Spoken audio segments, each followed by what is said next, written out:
Warren Buffett once said, "If you don't find a way to make money while you sleep, you will work until you die."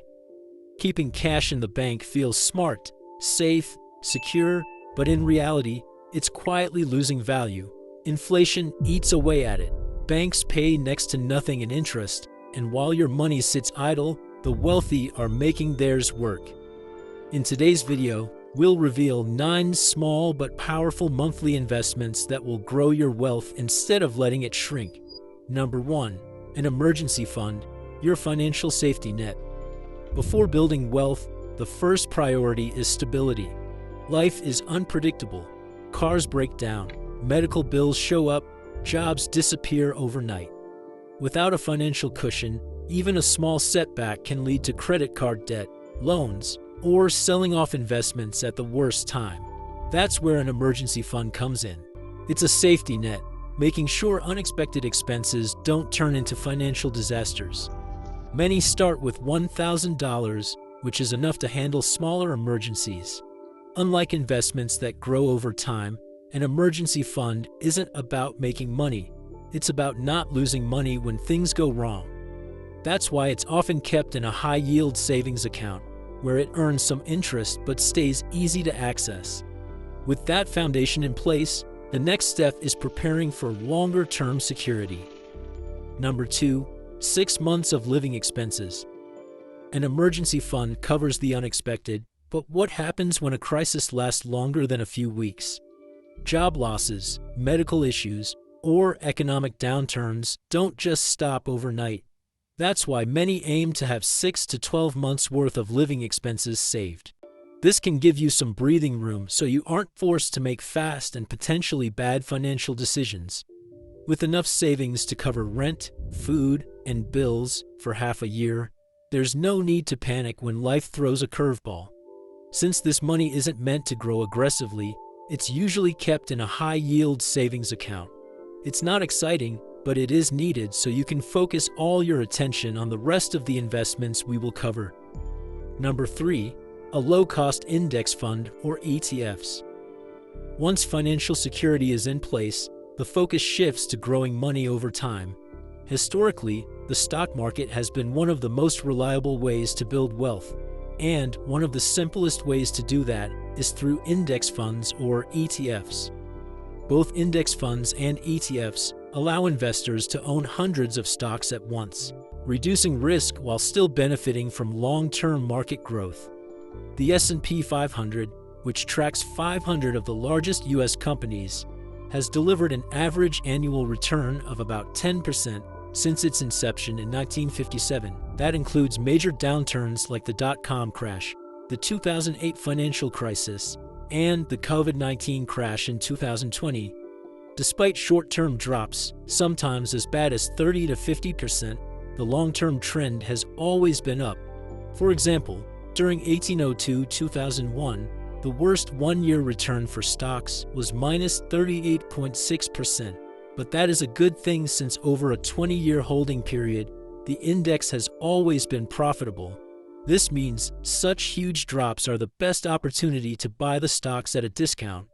In fact, since 1928, the S&P 500 has been positive in about 73% of years, proving that patience and consistency pay off. Instead of gambling on individual stocks, these funds make it easy to own a piece of the entire market. Number 4. High-yield savings accounts. High-yield savings accounts are designed to give you more bang for your buck. Unlike traditional savings accounts, HYSAs offer significantly higher interest rates, often ranging from 3% to 5%. This means your money grows faster just by sitting there. Imagine having $10,000 in a regular savings account earning 0.01% interest. After a year, you'd have made a whopping $1. A $10,000 high-yield savings account generating 4% would grow to $10,400. Simply choosing a better place to park your money will get you $399. Number 5. Treasury bonds and I-bonds. For those who are risk-averse, there are always some options that offer more stability, and that's where Treasury bonds and I-bonds come in. These are government-backed investments that provide steady returns while protecting money from inflation. Treasury bonds or T-bonds are essentially loans to the government. In exchange, investors receive fixed interest payments over time, making them a reliable source of passive income. They're considered one of the safest investments as they're backed by the U.S. government, and they typically offer higher returns than a traditional savings account. For example, they currently provide returns of around 3.5% for 10-year bonds and 4.0% for 30-year bonds. So a $10,000 investment in a 30-year T-bond yields $400 annually. For those looking for inflation protection, I-bonds, inflation-protected savings bonds, are a popular option. Unlike regular bonds, I-bonds have interest rates that adjust with inflation, ensuring that money doesn't lose value over time.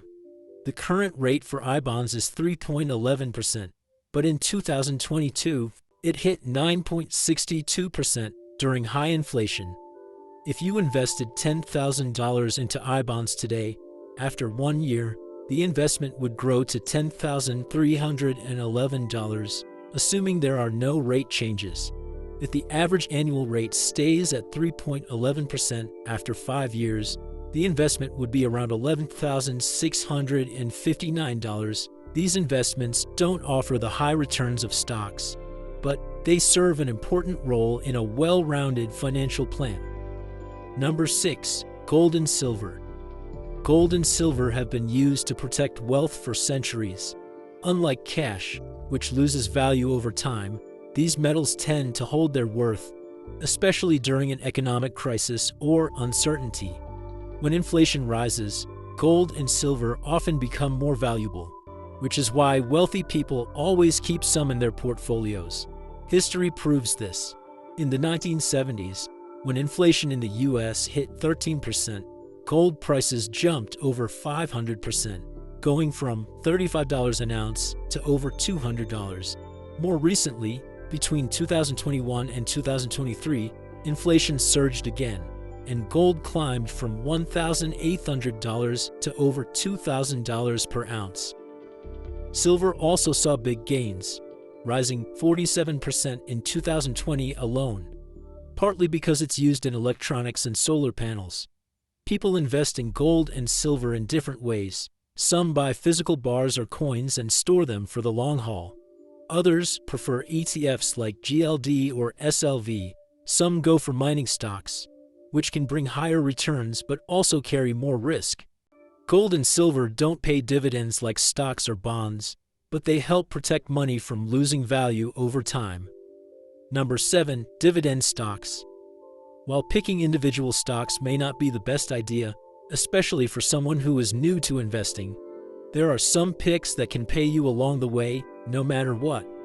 These are stocks from companies that share a part of their profits with investors by paying regular cash dividends. They do this as a sort of thank you for holding their shares and as an incentive to be an investor in their business. Big, stable companies like Coca-Cola, Johnson & Johnson, and Procter & Gamble have been paying dividends for decades, even during recessions. Let's take Coca-Cola as an example.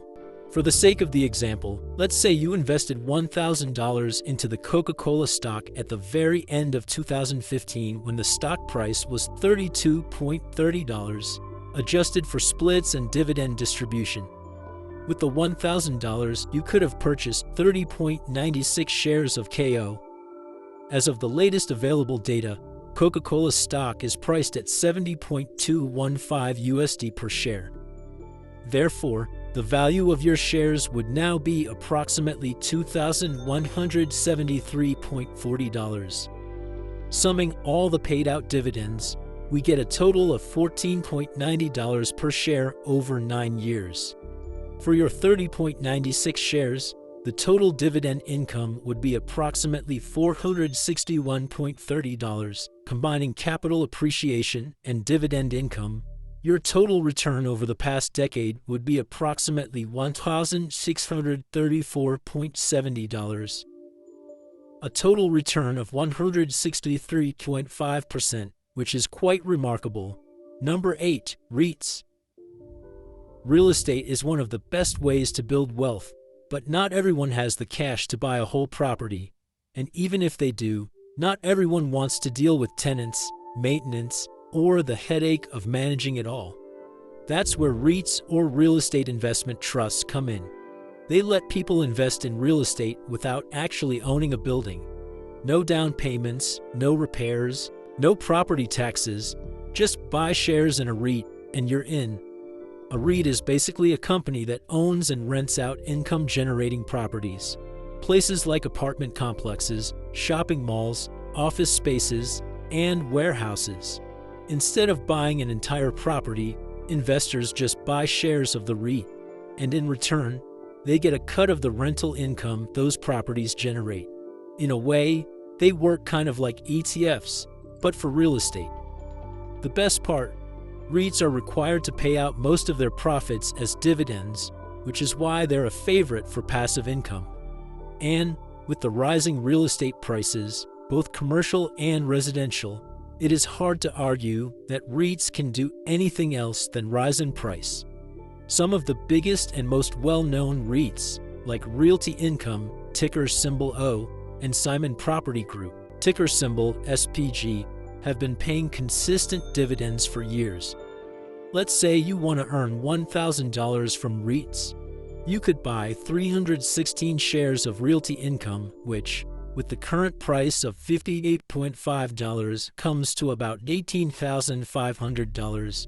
And since the current dividend yield of Realty Income is 5.4%, you would earn about $1,000 per year.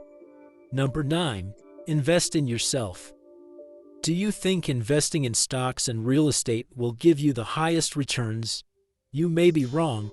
By far the best investment you can make is in yourself. Buffett said in a 2019 interview, "A better skill set, more knowledge, and more experience can increase the earning potential far more than any normal stock market return." Learning high-income skills like coding, sales, marketing, or investing can open doors to better jobs, promotions, or even starting a business. And with an increased income, you can invest an even greater chunk each month. Many successful people like Tim Ferriss, Barbara Corcoran, Sophia Amoruso, and Gary Vaynerchuk all invested in themselves by developing specific skills that led to major success. Ferriss focused on mastering productivity, life optimization, and entrepreneurship, which he shared through his best-selling book, The 4-Hour Workweek, and his podcast. Corcoran started with just a $1,000 loan and learned the ins and outs of real estate, building the Corcoran Group into a $66 million business.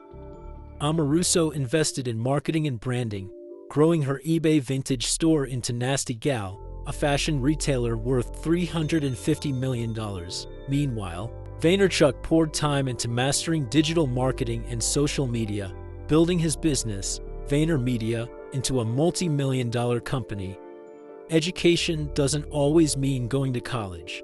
Many people take online courses through Udemy or Coursera, for example, attend local workshops, or read business books to build skills that make them more valuable in the job market. We hope today's video was helpful to you. Tap the screen for more content like this. See you in the next one.